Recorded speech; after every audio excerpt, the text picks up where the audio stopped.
واجعله لنا هجتين يا رب العالمين.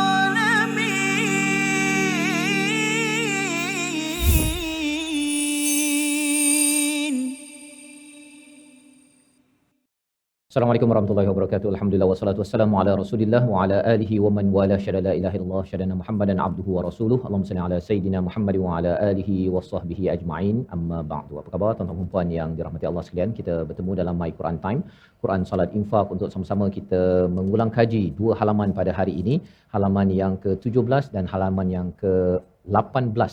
Dan alhamdulillah pada hari ini kita bersama Al-Fadil Ustaz Syamil Muhammad Isa. Selamat datang Ustaz.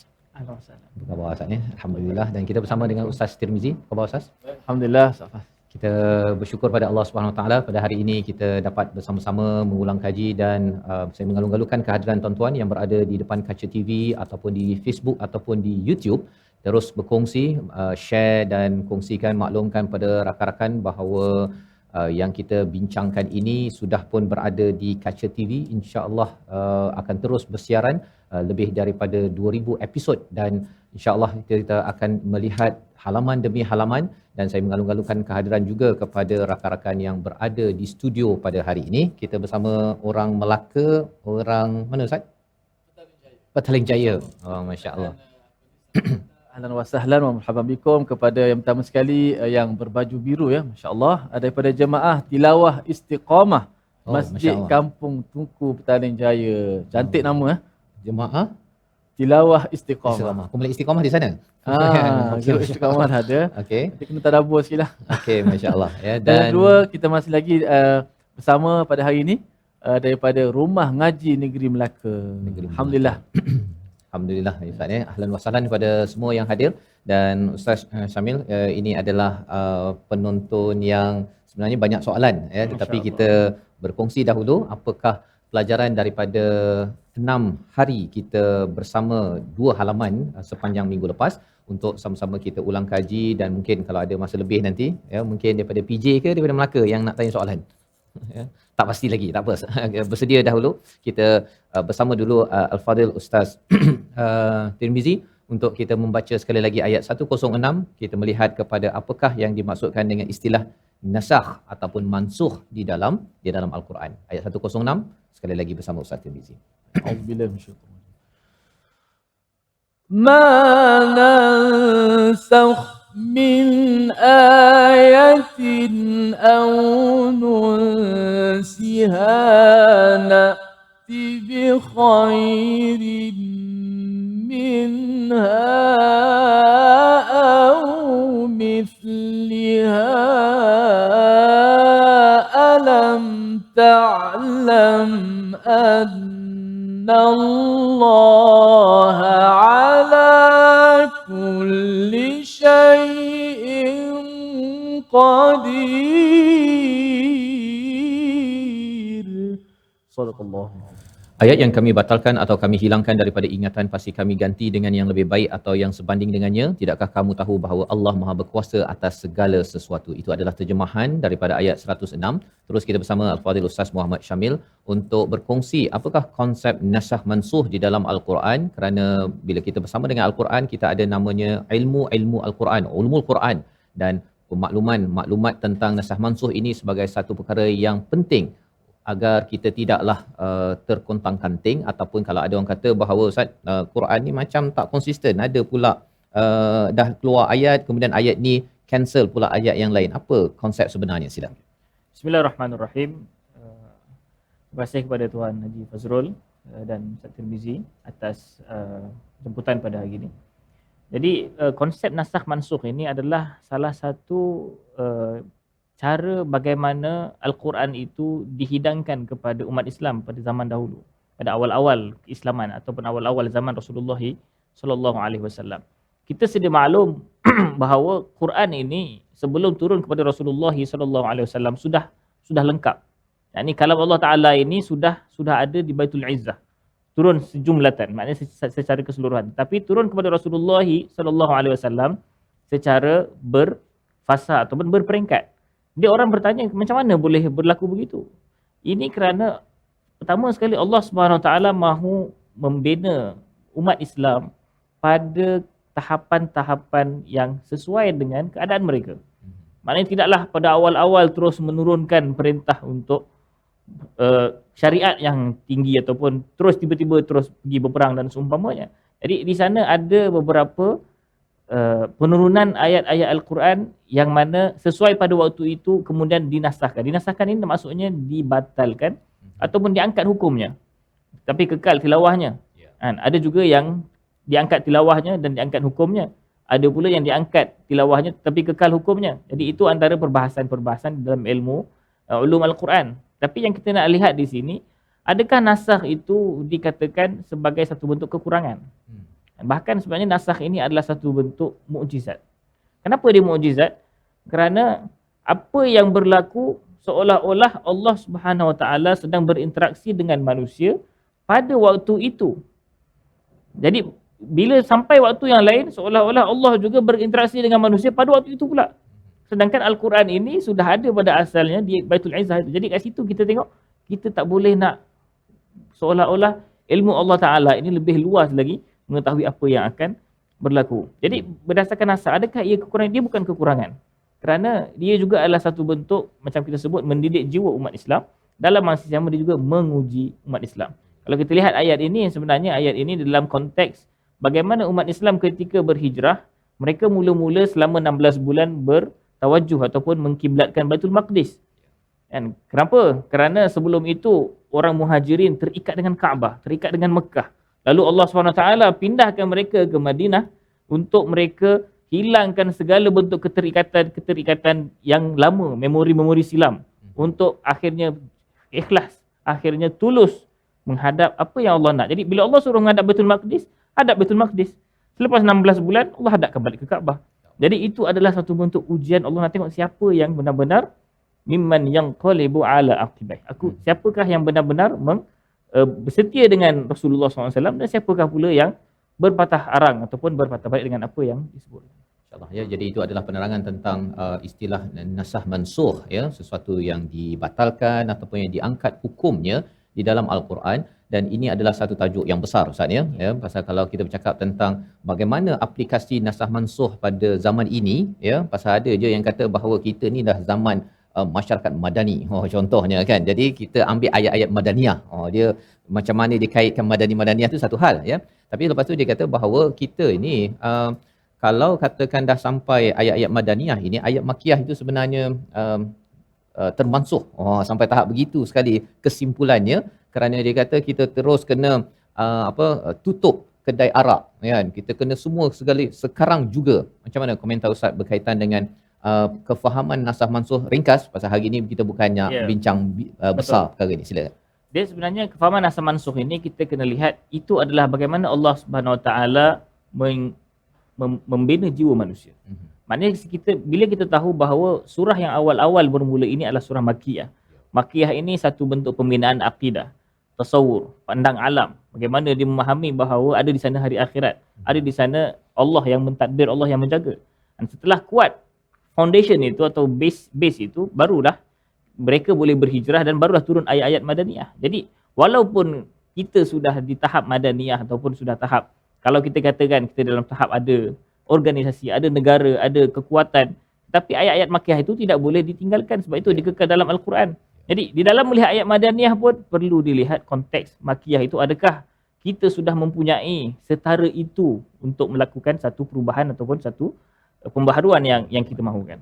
Jadi ini adalah bagaimana program My Quran Time ini untuk kita selalu membaca Al-Quran. Ada ayat-ayat yang turun sebelum Nabi berhijrah ke Madinah, Makkiyah, ataupun selepas Nabi berhijrah, untuk kita sama-sama jadikan sebagai senarai semak Ustaz ya. Betul. Terus kita baiki dan bukannya kita pilih-pilih pula kan. Betul. Pilih-pilih dah jadi isu lain pula kerana menggunakan istilah nasakh mansukh pada tempat yang silap, dan kefahaman ini sudah tentunya kita perlu lebih lanjut lagi dengan merujuk kepada ustaz, ulama, mereka yang berkecimpung mengkaji tentang ulumul Quran dan evolusi dalam fiqh syariat ini sendiri.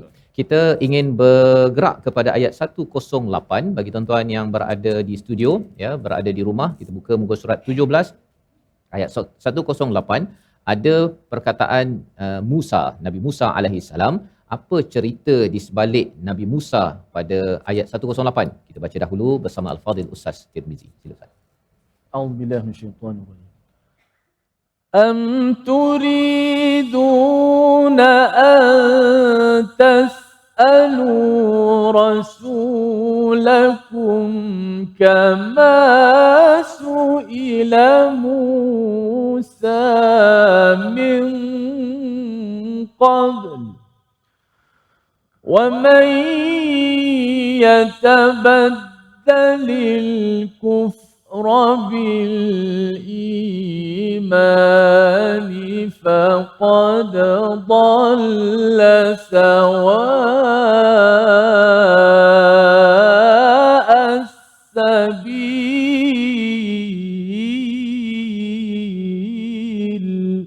صدق الله. Atau kamu hendak meminta kepada Rasulmu seperti halnya Musa diminta Bani Israel dahulu. Barang siapa mengganti keimanan dengan kekafiran, maka sesungguhnya dia telah sesat daripada jalan yang lurus. Perkataan su'ila kepada Nabi Musa ini, Ustaz, ya, dikaitkan dengan kufra bil iman. Kalau Ustaz boleh jelaskan. Jadi, bismillahirrahmanirrahim. Pertama sekali, Nabi Musa AS diuji dengan kaum yang cukup mahukan bukti-bukti yang nampak depan mata dia. Jadi kalau kita lihat Bani Israel ini, berapa banyak mukjizat dah dihadapkan di hadapan mata mereka ketika nak melintas Laut Merah, laut terbelah dua. Sebelum itu lagi ketika Nabi Musa AS berlawan dengan Firaun, pun ada di sana sungai Nil menjadi warna merah, adanya nyamuk, adanya katak, hujan katak dan seumpama. Jadi semuanya itu adalah satu bentuk mukjizat. Ini apabila mereka sudah pun menyeberang Laut Merah, sudah pun pula mengalahkan Firaun, mereka pula minta kepada Nabi Musa benda lagi, apa lagi. Jadi di dalam ayat ini, khusus dalam ayat ini, para mufassir mengatakan Nabi Musa diminta oleh Bani Israel untuk melihat Allah Ta'ala depan mata kepala mereka sendiri. Dan itu yang maknanya mereka walaupun dah banyak bukti-bukti pun kata, aku nak tengok depan mata Allah macam mana. Lalu itulah yang berlaku kepada Bani Israel ataupun kepada Nabi Musa AS apabila diminta begitu. Kalau kita lihat konteks ayat ini adalah kerana Nabi Muhammad SAW pernah diminta oleh Quraisy untuk menjadikan Bukit Safa ini emas. Boleh tak Tuhan kau jadikan Bukit Safa ini emas? Lalu Nabi kata boleh. Tapi dengan syarat, bila jadi begitu, engkau punya balasan ini seperti mana orang yang memakan Maidah tu Isa atau memakan hidangan Nabi Isa yang turun daripada langit. Apakah dia punya kesan dia? Kesan dia adalah kalau siapa-siapa yang kafir, dia akan dengan azab yang cukup keras sekali. Kerana sudah melihat satu mukjizat yang cukup hebat sekali. Jadi setelah itu bila Nabi SAW kata begitu kepada kaum Quraisy tak nak pun. Nanti tak nak pun. Jadi sebab itu dia kata, adakah kamu nak begitu? Adakah kamu nak meminta seperti mana Nabi Musa diminta? Maknanya satu perkara-perkara yang mukjizat, yang hebat apa semua, tapi akhirnya kamu tak beriman. Kan? Jadi kat situlah seolah-olah Allah Subhanahu Wa Taala mahu membenarkan ataupun membetulkan cara pandang. Hakikatnya bukanlah dengan apa yang dia nampak. Hakikatnya adalah Allah Subhanahu Wa Taala itu sudah hadir dengan jelas, dengan bukti-bukti yang ada, keputusan Rasul dan seumpamanya, bukan perlu dibuktikan dengan mukjizat-mukjizat yang akhirnya akan menambahkan hujah ke atas mereka. Masya-Allah. Ya, jadi itu adalah panduan bagaimana sebenarnya dalam kehidupan mereka pada zaman dahulu, jangan minta yang pelik-pelik, Ustaz, ya. Minta yang pelik-pelik kerana mana ataupun yang ajaib-ajaib, kerana sudah pun banyak keajaiban daripada Allah, kehebatan Allah Subhanahu Wa Taala. Khawatir kalau zaman sekarang ini, mungkin kalau katakan kalau saya dapat 1 juta dalam akaun, kan, saya akan baca Quran tadabbur sampai ke hujung, contohnya perkara-perkara yang mencabar kepada Tuhan. Tidak cukup lagikah dengan kebesaran Allah? Inilah yang cuba dibina kerangka berfikir iman dalam ayat 108. Kita berehat sebentar, kembali semula dalam My Quran Time, Quran, Salat, Infak, insya-Allah. Waj'alhu lana hujjatain ya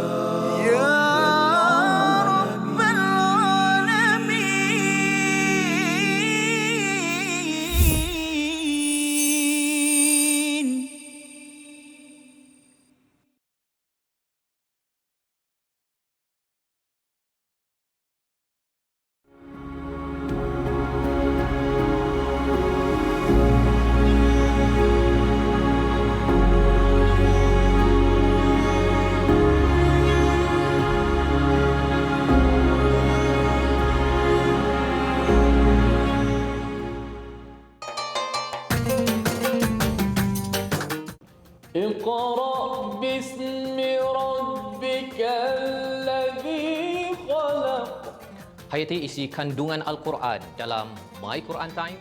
Setiap hari jam 12 tengah hari di TV9 dan saluran Astro 149. Quran, Salat, infak.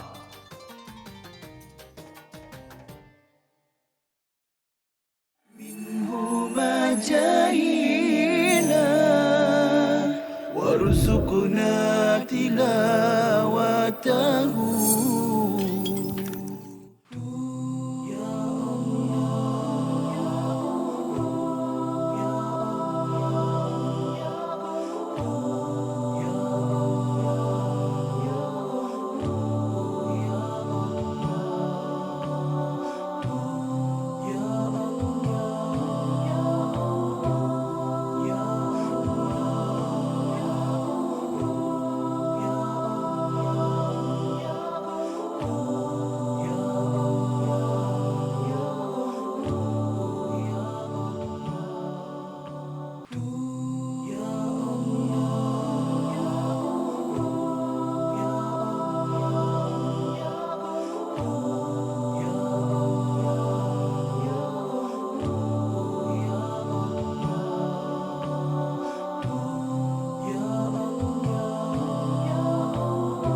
واجعله لنا هجتين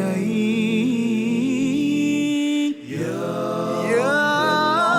رب العالمين.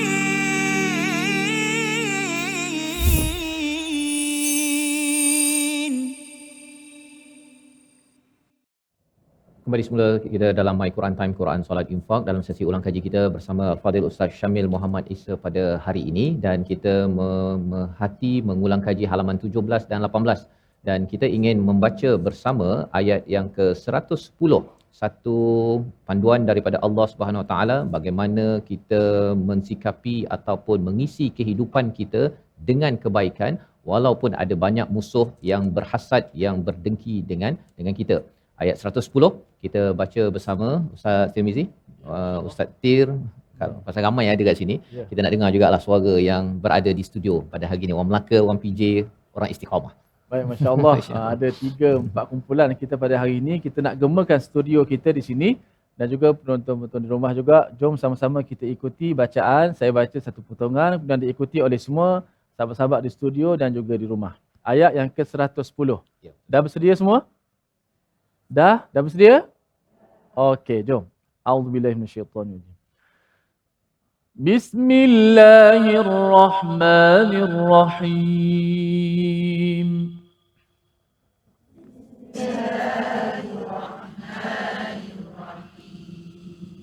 Wa aqimus salata wa atuz zakah.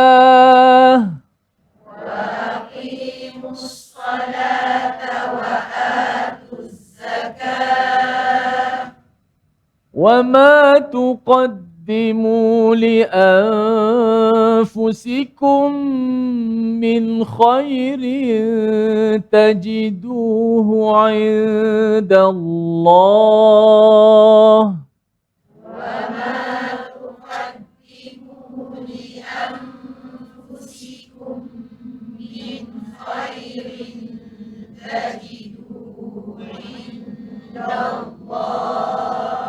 إن الله بما تعملون بصير.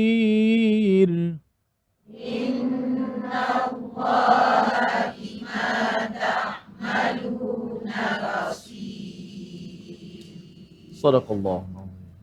Sadaqallahul Azim. Gitulah bacaan ayat 110 saatnya bersama rakan-rakan yang berada di studio dan juga bagi tuan-tuan yang berada di rumah. Terus kita memerhati kepada ayat 110. Sebelumnya itu adalah berkaitan dengan keinginan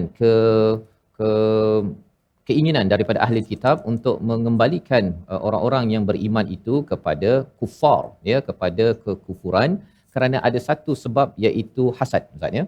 Dan dinyatakan pada ayat 109 sebelum kita berganjak kepada ayat 110 yang kita baca sebentar tadi, cara kita memberi respon kepada mereka, fa'fu wasfahu. Perkataan ni dia lebih kurang dalam surah Taghabun, bagaimana berinteraksi dalam keluarga bersama isteri, suami. Kalau ada tersilap, adalah sedikit pemusuhan itu, fa'fu wasfahu juga. Ya, jadi macam mana kalau dalam keluarga tu kita tahu maafkan dan berlapang dada, move on. Tapi dengan orang-orang yang sahasat dengan kita, Ustaz, macam mana panduan ini untuk kita amalkan? Jadi bismillahirrahmanirrahim. Mengenai ayat ini Allah SWT menceritakan bagaimana tabiat orang kafir ataupun ahli kitab ini di Madinah pada ketika itu mahu mereka orang muslimin menjadi kufar semula. Ya. Kerana mereka dengki kerana apa? Kerana Nabi bukan daripada kalangan mereka. Nabi itu bukan daripada kalangan Bani Israel. Nabi adalah di kalangan kaum Arab. Jadi Allah SWT menasihatkan kepada Rasulullah SAW, fa'fu wasfahu, maafkanlah dan lebih kuranglah, maknanya berlapang dada. Tapi bukan itu saja. Dia ada hatta ya'tiyallahu bi amri. Maknanya sehinggalah datangnya Allah punya arahan yang seterusnya. Nah, maknanya seolah-olah sebab itu di kalangan para ulama mengatakan ayat ini dinasahkan dengan satu ayat jihad. Maknanya ayat ini turun pada awal-awal hijrah, masa ketika itu jihad belum, peperangan belum difardukan. Jadi pada ketika ini umat Islam boleh bersabar kerana mereka masih membina kekuatan. Mereka itu masuk baru berhijrah, baru sahaja membina satu institusi negara. Jadi pada ketika ini bersabar dan bertolak ansur dengan apa yang mereka lakukan. Dan nak masuk pula dengan kepada ayat yang seterusnya, yang di mana di situ adanya dirikan solat dan tunaikan zakat. Itu cara Allah ajar Rasulullah SAW dan sahabat untuk move on. Dan ini bukan satu ayat ini saja, banyak ayat-ayat yang lain juga yang Allah SWT menceritakan, fasbir ala ma yaqulun wasabbih bihamdi rabbika. Wasbir li hukmi rabbika fa innaka bi ayunina wasabbih bihamdi rabbika hina taqum. Maknanya sabarlah dengan apa yang mereka buat, wahai Muhammad. Apa yang mereka katakan, David dah sabar nak buat benda, bertasbihlah pada Allah Taala. Itu cara Allah Taala ajar untuk kita move on sampai tunggu apa yang Allah SWT nyatakan ataupun arahan-arahan yang seterusnya dalam sudut persediaan dan seumpamanya. Masya-Allah. Ya, jadi itu adalah panduan daripada Allah Subhanahu Wa Taala kepada kita, Ustaz, ya. Maksudnya bila kita nak bersabar tu kena isi dengan sesuatu. Betul. Kan? Ya, isi dengan, kalau di sini wa aqimus salah wa atuz zakah, ketika berlapang dada. Kalau berlapang dada tu waktu tu kita fikir juga mereka ni tengah hasad, tengah apa sebagainya. Ya, akhirnya kita memfokuskan kepada pelbagai teori konspirasi, kita rasa bahawa kita ni tak selamat apa sebagainya. Padahal kita ada Allah yang menjadi sumber panutan, panduan, pertolongan kepada kita dengan kita kuatkannya ketika solat dan juga kita terus berbuat kebaikan. Dan itulah cara mengisi perjuangan sampai satu masa lah, Ustaz, ya. Istilah tadi hatta ya'tiyallahu bi amri. Dan kita sudah pun belajar tentang konsep nasah mansuh sebentar tadi. Ada ayat ini bersabar satu fasa, tapi bila sudah ada arahan untuk memerangi, apabila mereka melancarkan pemusuhan, maka kita bergerak pada tindakan amal yang seterusnya. Jadi penting, Ustaz, ya, memahami Quran ni secara menyeluruh dengan ilmu-ilmu Quran ini. Kalau tidak, baca satu dan kemudian terus buat hukum, ya, bahaya, disebabkan kita tahu bahawa Quran ini memang dah jumlatan, ya, satu dah lengkap daripada Lauh Mahfuz dan kemudian turun bertahap-tahap kepada Nabi. Dan bagi kita juga tahap-tahap itu yang perlu kita maklumi, teruskan, ya, kekuatan semangat kita belajar sikit-sikit agar akhirnya kita dapat memahami secara keseluruhan isi kandung Al-Quran ini sendiri. Kita berganjak kepada ayat yang ke-112, sama-sama kita baca ayat yang memberi motivasi kepada kita. Ayat ini dipimpin Al-Fadhil Ustaz Tirmizi. بلى من أسلم وجهه لله وهو محسن فله أجره عند ربه ولا خوف عليهم ولا هم يحزنون. Sadaqallahu. Bahkan tidak, barang siapa menyerahkan diri sepenuhnya kepada Allah dan dia berbuat baik, dia mendapat pahala di sisi Tuhannya dan tidak ada rasa takut pada mereka dan mereka tidak bersedih hati. Satu respon daripada Allah kepada orang-orang Yahudi Nasrani yang menyatakan kalau jadi Yahudi baru boleh masuk syurga, kalau jadi orang Kristian baru boleh masuk syurga. Allah kata serahkan diri, aslama wajhahu lillah wa huwa muhsin. Apa maksud wa huwa muhsin dalam ayat ini Ustaz? Untuk kita jadikan semangat dalam hidup kita seharian untuk menjadi orang sebegini. Bismillahirrahmanirrahim. Kalau kita lihat konteks ayat ini, Allah SWT seolah-olah menyatakan ciri-ciri utama umat Islam, iaitu menggabungkan di antara keyakinan hati dan perbuatan amali. Jadi di sana man aslama wajhahu lillah, dia bukan sekadar dia menyerahkan seluruh hidupnya untuk Allah SWT, tapi di sana ada tanda, ada dia punya kesan yang boleh difahami, boleh didapati dan boleh dirasai oleh orang-orang lain, iaitu dia bersifat ihsan. Jadi iman bil khaliq, ihsanun lil makhluk.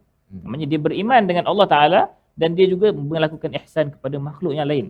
Jadi Allah SWT mengatakan, ini cukup dua syarat ini, maka dia akan selamat, dia akan masuk syurga dan dia tidak akan rasa rugi apa-apa.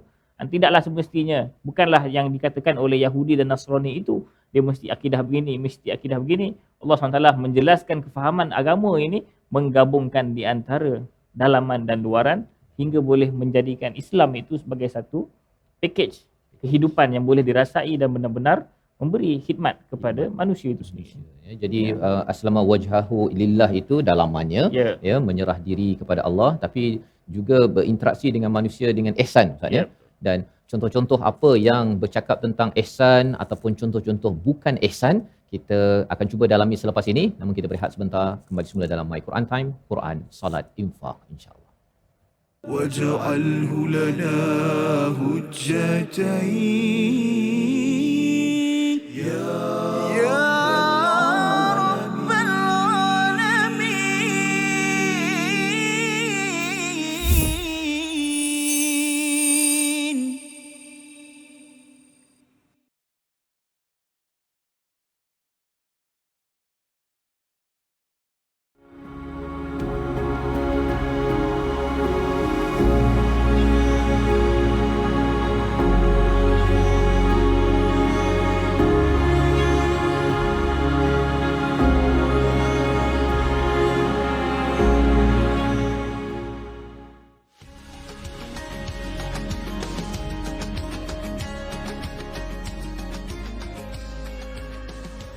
بسم الله الرحمن الرحيم. يا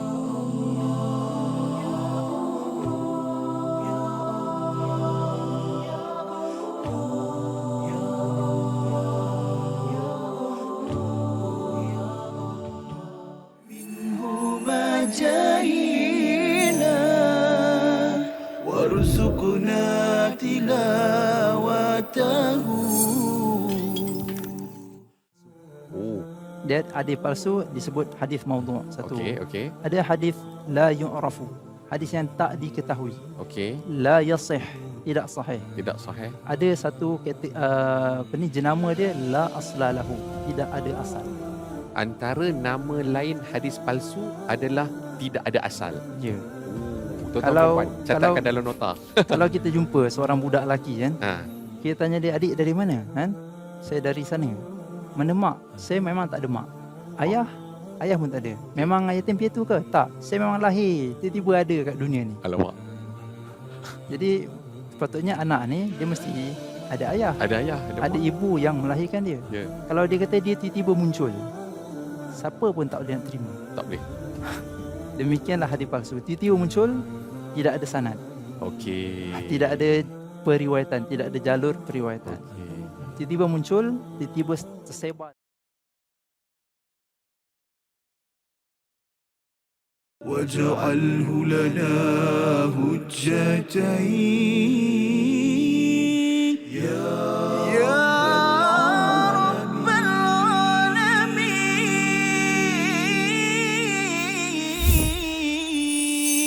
العالمين. بلى من أسلم وجهه لله وهو محسن فله أجره عند ربه ولا خوف عليهم ولا هم يحزنون. Sadaqallah.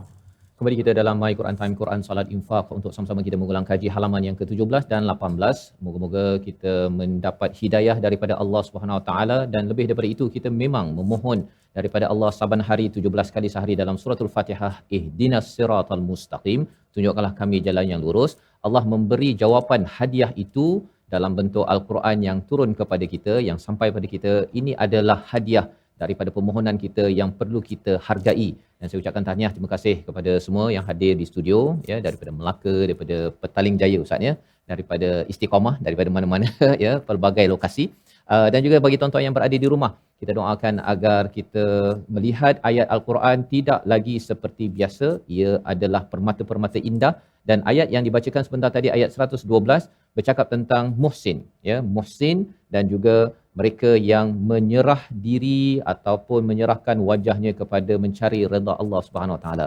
Jadi mungkin Ustaz boleh bercerita tentang apa tahap muhsin ataupun apa bukan muhsin dalam kehidupan berkeluarga, dalam masyarakat. Satu dua contoh agar ayat ini kita nampak jelas lagi cahayanya. Silakan. Okay. Bismillahirrahmanirrahim. Jadi kalau kita nak lihat Allah Subhanahu Wa Taala apabila menjelaskan kepada kita konsep tauhid ini.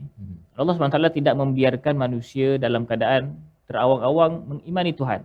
Tapi Allah turunkan syariat yang menunjukkan bahawa inilah cara engkau beriman dengan Allah Ta'ala. Jadi bila kita katakan Allah SWT menyatakan wahuwa muhsin, dia adalah orang yang berlaku ihsan. Ihsan ini adalah satu kalimah yang menunjukkan melakukan sesuatu yang terbaik. Jadi seperti mana hadis Nabi SAW, innallaha katabal ihsan ala kulli syai. Sesungguhnya Allah SWT telah menyuruh untuk melaksanakan ihsan pada setiap perkara. Jadi kalau kita lihat bagaimana nak berlaku ihsan. Ihsan ini mungkin banyak tahapannya, banyak konteksnya. Dalam konteks berkeluarga, seorang bapa yang menjalankan tanggungjawabnya, menjalankan peranannya. Dan peranan bukan sebagai seorang bapa yang biasa, tapi bapa yang memandu anak-anaknya memahami agama, beriltizam dengan agama. Seorang ibu yang mendidik anak-anak dengan roh jiwa agama, memahami agenda hidupnya, bukan membiarkan makan dan minum semata-mata, tetapi memberikan pendidikan yang kuat ataupun pendidikan yang jelas terhadap kefahaman kehidupan mereka sendiri, kehidupan di dunia, kehidupan di akhirat dan seumpamanya. Adapun dalam konteks kenegaraan ataupun konteks masyarakat dahulu, kita lihat orang yang muhsin ini dia bukan sekadar hidup seorang-seorang. Dia adalah orang yang melihat masyarakatnya dalam sebagai dirinya sendiri. Jadi di sana dia concern dan prihatin, dan dia kalau kita boleh katakan melaksanakan tugasan amar ma'ruf nahi munkar. Mereka adalah ejen pembaharuan ataupun ejen perubahan yang membawa masyarakat ke arah yang lebih baik. Maknanya mereka bukan membiarkan masyarakat rosak, melihat macam-macam masalah sosial, masalah apa-apa masalah yang berlaku hari ini mereka biarkan saja, tapi mereka menjadi ejen perubahan. Dan inilah di ihsan. Kerana dia sedang melaksanakan arahan Allah Taala di dalam membina ataupun menjaga masyarakat daripada unsur-unsur yang merosakkannya. Jadi ini adalah contoh di mana bagi kita, bagi tuan-tuan yang kita membaca Al-Quran, kan, maksudnya kita ingin membaiki hubungan kita dengan Allah Subhanahu Wa Taala dan ia dijelmakan dalam kehidupan kita bersama keluarga, bersama masyarakat, kan, ya. Maksudnya prihatin mana ikut kemampuan kita, tetapi kita tahu bahawa kita diberikan pelbagai potensi dan kita ingin baik. Kalau kita nak baik, kita kena baikkan bersama dengan masyarakat. Tak boleh baik seorang-seorang, Ustaz, kan? Kalau baik seorang-seorang tadi, nanti tak adalah istilah wala khaufun alaihim, pasal seorang-seorang je masuk syurga, kan? Yang lain semuanya tak ke syurga. Jadi bila awalnya tadi dalam bentuk mufrad ataupun singular di awalnya itu, kita optimiskan potensi yang kita ada dan akhirnya insya-Allah kita bersama-sama berada di syurga dengan rahmat Allah Subhanahu Wa Taala. Ayat yang ke-113 kita baca untuk sama-sama kita melihat bagaimana satu perkataan yang diucapkan oleh orang Yahudi, satu kumpulan ketika bertemu dengan Nabi, satu lagi kumpulan Nasrani yang kita ingin ambil pelajaran bersama. Ayat 113 bersama Ustaz Tirmizi. Auzubillahi minasyaitanir rajim. Wa qalatil yahud laysatin nasara ala shay'in وقالت النصارى ليست اليهود على شيء وهم يتلون الكتاب كذلك قال الذين لا يعلمون مثل قولهم فالله يحكم بينهم يوم القيامة فيما كانوا فيه يختلفون. Surah Nazim, ginilah bacaan, begitulah bacaan ayat yang ke-113 ya, bercerita ada istilah Yahudi dan juga Nasrani, orang-orang Kristian. Dan konsisten di dalam Al-Quran, dalam surah Al-Baqarah ini banyak cerita pasal terutama Yahudi lah Ustaz ya, Bani Israel, Yahudi, ahli kitab ya, utul kitab, atainal kitab. Jadi boleh tak Ustaz ceritakan sikit apa beza antara Yahudi, ahli kitab, utul kitab dan juga Bani Israel, agar kita tak naklah rasa macam ini kisah pasal mereka saja ya, tapi sebenarnya dia juga adalah refleksi kepada kita. Sila. Bismillahirrahmanirrahim. Yang pertama kalau kita lihat surah Al-Baqarah secara keseluruhan adalah satu bentuk pembongkaran terhadap ciri-ciri Bani Israel. Kenapa kena bongkar ni? Kerana musuh orang Islam ini dia ada dua. Musuh zahir, musuh batin. Musuh batin syaitan. Musuh zahir Bani Israel. Iaitu daripada kalangan Yahudi dan juga Nasrani adalah sebahagian daripada kalangan Yahudi yang mengikuti Nabi Isa AS. Jadi Yahudi ini adalah satu bentuk keturunan daripada silsilah anak-anak Nabi Yaqub, dan lalu terlahirlah satunya kaum Yahudi yang mana dinamakan demikian kerana mengikut salah silsilah keturunan Nabi Yaqub AS. Dia kaum ke agama? Dia adalah asalnya satu kabilah, kemudian menjadi popular dengan sebuah agama. Jadi asalnya mereka ini semua adalah anak-anak Nabi Yaqub, Bani Israel. Dan Israel adalah nama lain bagi Yaqub AS. Jadi Nasrani pula dia adalah satu bentuk bagaimana pengikut Bani Israel yang beriman dengan Nabi Isa AS. Jadi kecil lagi dia punya skop dia, iaitu apabila mereka beriman dengan Nabi Isa AS, mereka ini dinamakan sebagai Nasrani setelah satu masa lah. Sebab mereka tidak namakan Nasara ketika Nabi Isa wujud. Kerana Nabi Isa wujud, Nabi Isa mengadres ataupun memanggil mereka dengan Bani Israel. Wahai Bani Israel. Tapi yang beriman dengan Nabi Isa AS, akhirnya mereka ini seolah-olah membentuk satu agama yang lain, iaitu agama Masihi ataupun Nasraniyah, yang berbeza dengan Yahudi, atau kerana Yahudi tidak mengimani Nabi Isa sebagai Rasul. Jadi bila kita melihat kenapa surah ini sangat-sangat dibenci oleh Yahudi sebenarnya, kerana menceritakan berapa banyak bukti-bukti pendustaan mereka, berapa banyak nikmat yang Allah bagi kepada mereka, dan berapa banyak apa yang telah mereka buat kepada Nabi. Mereka membunuh Nabi, mereka mencaci mereka, memperolokkan dan seumpamanya. Semuanya ini adalah ada dalam surah Al-Baqarah, dan perlu kita pelajari dan perlu kita lihat kenapa. Kerana mereka masih wujud pada hari ini. Maknanya Yahudi ini, merekalah yang merancang ataupun merekalah di sebalik pelbagai peristiwa-peristiwa kesedihan atau peristiwa-peristiwa kegelapan umat Islam ini. Perancangan-perancangan mereka itu masih wujud daripada dulu sampai sekarang, yang perlu kita faham. Dan itu yang menjadikan bila kita sedar dan kita faham, kita boleh bertindak atas asas yang betul. Baik. Jadi itu adalah panduan bagaimana kita memahami surah Al-Baqarah, surah yang panjang Ustaz ya. Kalau Ramadan dulu, saya kalau baca surah Al-Baqarah ni, dia bukannya baca dengan perlahan-lahan kan. Kadang-kadang dia silap beberapa muka surat lagi nak habis kan. Memang panjang. Sanamul Quran nama lainnya, iaitu puncak kepada Al-Quran. Maksudnya nak kena kuat stamina ya bagi perempuan yang berada di studio ya. Harapnya dengan kita cuba memahami surah Al-Baqarah ini, tuan-tuan yang berada di rumah, kita akan rasa setiap langkah mendaki Sanamul Quran ini adalah pendakian yang indah kan, berbanding dengan letihnya bila nak habis kepada ayat yang ke-286. Dan salah satu topiknya ialah berkenalan, mengetahui tentang satu kumpulan yang diajak beriman tetapi buat hal dan akhirnya dia jadi satu kumpulan yang memusuhi kepada orang yang beriman. Jadi kita tak naklah jadi begitu kan. Kita diseru oleh Nabi sallallahu alaihi wasallam untuk beriman, tapi kita buat perangai dengan apa yang kita belajar, akhirnya Kita tak nak jadi musuh kepada orang yang beriman itu sendiri. Kita baca ayat yang ke-114 bercakap tentang masajid, ya, satu perkara yang penting dalam kita memahami tugas kita. Ayat 114 bersama Ustaz Tirmizi. Silakan. A'udzubillahi minasyaitanir.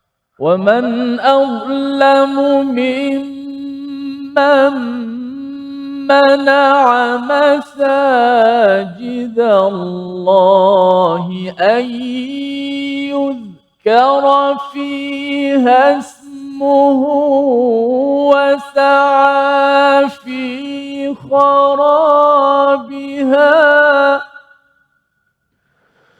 أولئك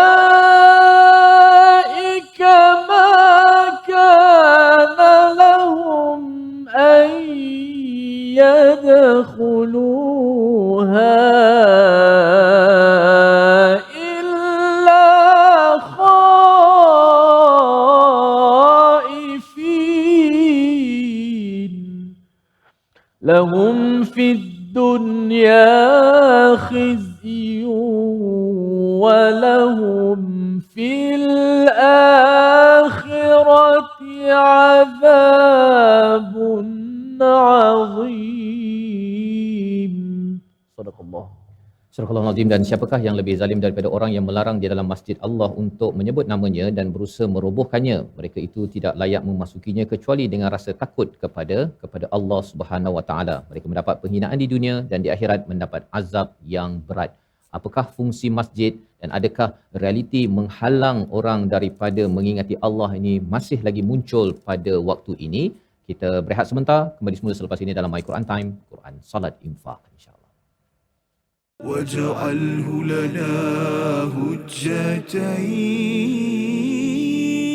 يا رب العالمين.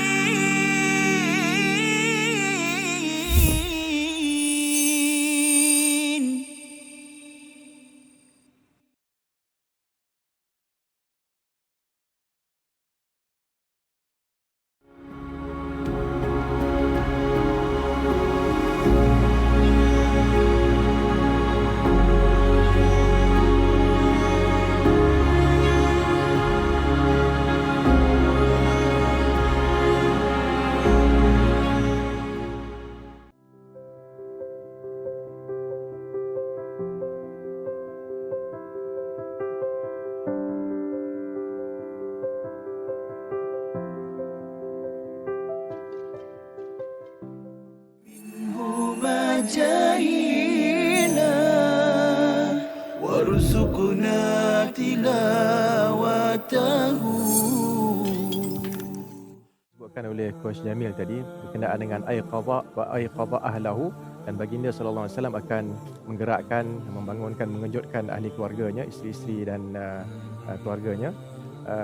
Itu adalah benda yang memang kita akan faham terus daripada hadis tersebut. Namun para ulama kita mengatakan yang perlu ditekankan daripada perkataan itu ialah kita tidak berseorangan melakukan kebaikan. Kita kena ingat bahawa kita ada keluarga yang kita nak gesa mereka, gerakkan mereka untuk melakukan ibadat bersama kita. Kita tak nak masuk syurga seorang-seorang. Itulah yang mudahnya. Okay, jadi kalau kita ada kawan, kalau kita tak ada keluarga, mungkin kita sedang belajar ke apa, kita ada kawan-kawan yang tidur, kejutkan dia. Kejutkan dia bangun. Apatah lagi mungkin dia ada program pagi tu, program iftar dan sebagainya, sebagai AJK kan dan sebagainya. Dia keletihan. Balik dah sembahyang tarawih, dia tidur, kita cuba gerakkan dia, at least dia bangun, sekurang-kurangnya dia bangun dan dia membacalah sedikit zikir-zikir yang mudah dibaca dan pahalanya besar. واجعله لنا هجتين يا رب العالمين.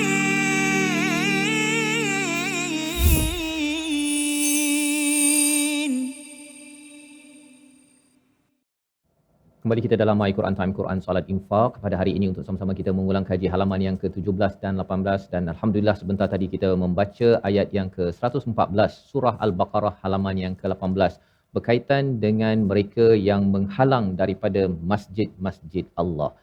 Mari sama-sama kita mendengar penjelasan daripada Al-Fadhil Ustaz Syamil Muhammad Isa berkaitan dengan istilah masajid Ustaz ya. Kalau peristiwa zaman dahulu tu mereka menghalang daripada Masjidil Haram satu masjid kan, tetapi sini masjid-masjid dan apa fungsi masjid yang dijelaskan pada ayat 114 ini? Bismillahirrahmanirrahim. Kalau kita lihat beberapa pandangan ulama tafsir terhadap penafsiran apakah yang dimaksudkan masjid di sini. Ada yang dikatakan itu adalah Masjid Baitul Maqdis. Maknanya ketika mana zaman dahulu Nebuchadnezzar menghalang orang-orang yang beragama Kristian untuk solat di situ. Apabila dia menghancurkan Baitul Maqdis, dia menghalang orang-orang yang beragama pada ketika itu untuk nak masuk. Dan itu satu pandangan tafsir. Ada juga pandangan yang lain juga mengatakan ini adalah bagaimana Allah Subhanahu Wa Taala menceritakan ketika peperangan ataupun Suluh Hudaibiyah. Yang berlakunya Suluh Hudaibiyah, iaitu Rasulullah SAW bersama-sama dengan para sahabat dari Madinah untuk melaksanakan haji, kemudian dihalang untuk melaksanakan haji.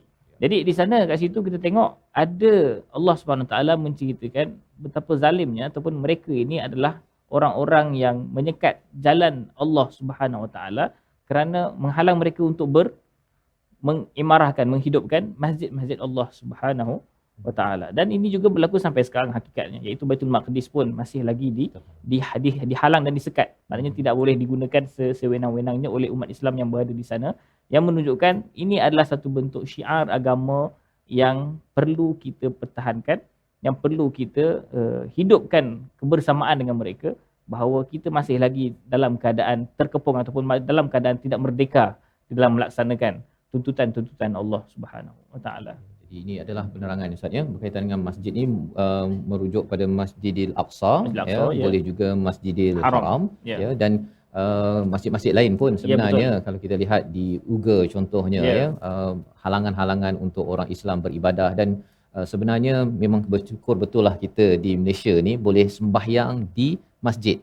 Pengalaman masa PKP hari tu kan, yang kita tak dapat pergi ke masjid itu, dia memberi kesan psikologi kepada sebuah rumah ya, untuk besarkan anak pun kan. Kalau anak tu 7 tahun ke nak bawa ke masjid tu 2-3 tahun tu tak dapat sembahyang Jumaat, ia sebagai satu kekangan. Dan itu bukanlah kerana dihalang kan, kerana kita ada wabak, tetapi poinnya ialah perasaan itulah yang sebenarnya menjiwai kepada para sahabat daripada Madinah pergi ke Mekah itu 400 lebih kilometer.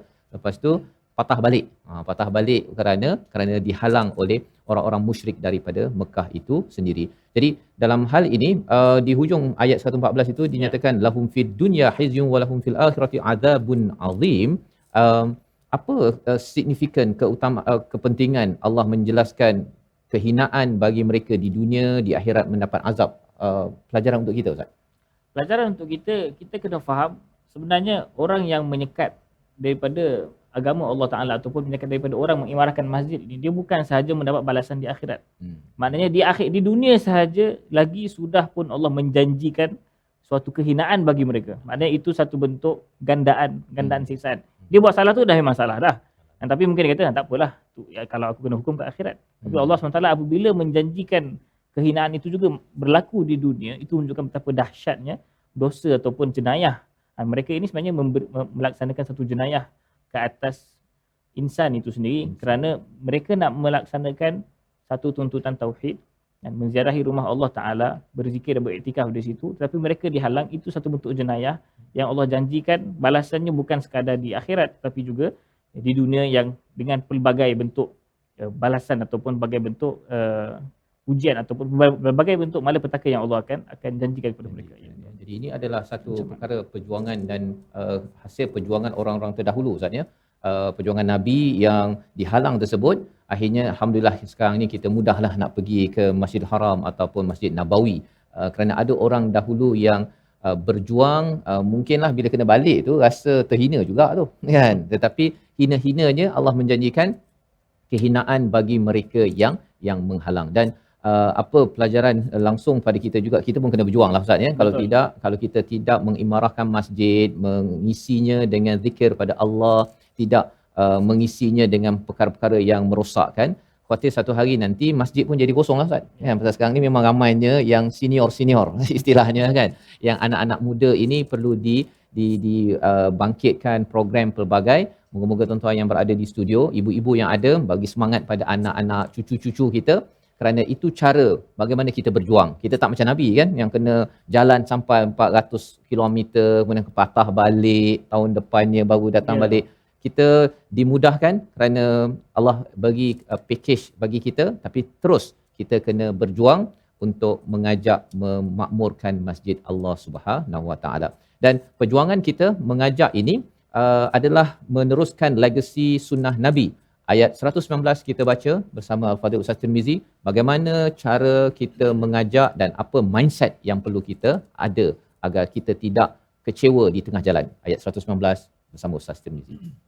A'udzubillahi minasyaitanir rajim. Inna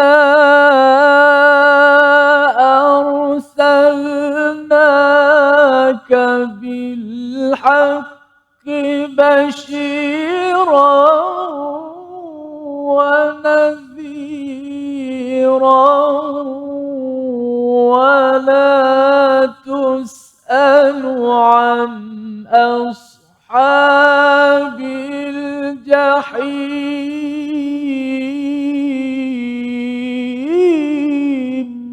Sadaqallah. Sungguh kami telah mengutusmu wahai Muhammad dengan kebenaran sebagai pembawa berita gembira dan pemberi peringatan, dan engkau tidak akan diminta pertanggungjawaban tentang penghuni-penghuni neraka. Nabi tidak ditanya hasilnya tapi prosesnya Ustaz ya. Apa nasihat Ustaz kepada ibu-ibu, ayah-ayah ya, semualah yang berada pada hari ini dalam mengajar anak kita, dalam mengajar keluarga kita, apa mindset penting sebagai seorang pendakwah di rumah ya dalam masa 1-2 minit ini, silakan. Pertama sekali, bismillahirrahmanirrahim. Pertama sekali kita kena tahu seperti mana ayat ini Allah mengutus Rasul kepada umatnya. Demikian jelas juga Allah mengutus kita kepada keluarga kita. Jadi kita perlu lihat sebenarnya skala tanggungjawab itu bukan sekadar aku kena jaga anak. Tetapi Allah suruh aku jaga anak. Di sana ada satu beza tu. Beza perspektif apabila kita melihat kita tengah buat apa dan kita sedang mendapat arahan siapa. Jadi kadang-kadang kita apabila dalam skala itu kita akan perspektif kita, cara hidup kita, cara kita hala tujukan anak kita pun berbeza. Kita bukan sekadar anak-anak kita ini menjadi seorang yang berjaya di dunia, ada pekerjaan hebat, gaji yang hebat dan seumpamanya. Tapi kita nak anak kita ini akhirnya bersama-sama dengan kita masuk ke syurga bertemu Allah Ta'ala. Itu dia punya penghujung dia. Itu harapan kita. Walaupun kita kata Allah SWT tidak bertanya mengenai hasil, tapi usaha kita itu usaha yang betul-betul supaya dia boleh jadi optimum. Apa pun yang berlaku, jadilah apa ke anak kita pun, dan itu adalah satu bentuk ketentuan dan takdir Allah SWT. Akhirnya kita yang akan ditanya mengenai apakah yang kita lakukan kepada tanggungjawab kita sendiri. InsyaAllah. Ya, jadi itu satu nasihat yang besar untuk kita tahu arahannya daripada siapa, berbanding dengan dah ada anak, jagalah anak kan. Rasa macam kadang-kadang ada orang sampai kata beban pula kan menjaga, padahal ia adalah satu amanah, dan lebih daripada itu kita mengoptimumkan usaha kita bagaimana untuk berhasil. Hasilnya itu ditentukan oleh Allah Subhanahu Wa Taala. Kita berdoa kepada Allah Subhanahu Wa Taala agar kita terus committed bersama Al-Quran, mengajak ahli keluarga kita menuju ke syurga Allah. Di akhir ini kita berdoa dipimpin Al-Fadhil Ustaz Syamil Muhammad Isa, insya-Allah. A'udzubillahi minasyaitonirrajim. Bismillahirrahmanirrahim. Alhamdulillahirabbil alamin wassalatu wassalamu ala sayyidina Muhammadin wa ala alihi washabihi ajma'in. Allahumma ij'al jam'ana hadha jam'an marhuma, tafarruqana min ba'di tafarruqan ma'suma. Allahumma la taj'al fina wala minna syaqiyan wala mahruma birahmatika ya arhamar rahimin. Allahumma nawwir qulubana binuri hidayatik kama nawwartal arda binuri syamsik abadan abadan ya arhamar rahimin. Allahumma inna 'abiduka banu 'abidika banu imaik nawasina biyadik madin fina hukmuk adlun fina qada'uk. As'aluka Allahumma bikulli ismin huwa lak sammaita bihi nafsak aw anzaltahu fi kitabik aw 'allamtahu ahadan min khalqik aw ista'tharta bihi fi 'ilmi al-ghaibi 'indak an taj'ala al-Qur'ana al-'azima rabi'a qulubina wa nura sudurina wa jala'a ahzanina wa dhahaba humumina wa ghumumina. Allahumma dhakkirna minhu ma nussina wa 'allimna minhu ma jahilna warzuqna tilawatahu ana al-laili wa atrafan nahar waj'alhu lana hujjatan ya rabbal alamin. Sallallahu ala sayyidina Muhammad wa ala alihi wa sahbihi ajma'in walhamdulillahi rabbil alamin. Amin amin ya rabbal alamin. Moga-moga Allah mengabulkan doa kita pada hari ini bersama tuan-tuan yang berada di studio, yang akan pulang selepas ini ya ke lokasi masing-masing. Kita doakan yang terbaik, dan juga yang berada di rumah terus kita mengambil manfaat daripada apa yang kita ulang kaji, Dan jangan lupa untuk bersama dalam tabung gerakan Al-Quran sebagai satu platform. Tuan-tuan berhubung dengan nombor hotline yang tertera untuk memberikan idea, berkongsi jaringan, berkongsi sumber keuangan, pelbagai untuk kita memastikan nilai Al-Quran yang kita bincang pada hari ini dapat disebarkan ke seluruh alam insya-Allah. Jadi orang Melaka, tolong beritahu pada orang Melaka nanti, siapa yang tak tengok My Quran Time lagi ya, ataupun orang PJ ya, ajak lagi pada anak, kalau katakan mereka tak sempat 1 jam, kongsikan apa permata-permata daripada Ustaz Syamil sebentar tadi kepada anak sambil makan apa? Makan malam, makan siang dan sebagainya, kerana kita tahu bahawa kita akan ditanya tentang usaha kita, bukan pada hasilnya. Kita bertemu lagi pada My Quran Time pada episod akan datang. Saya ucapkan terima kasih kepada Ustaz Syamil bersama, harap sudi bersama lagi insya-Allah di teratak My Quran Time, Quran, Salat, Infak insya-Allah.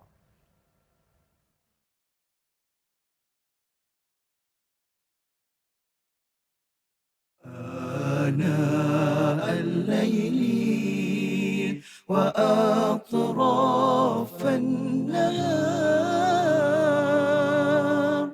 واجعله لنا هجتين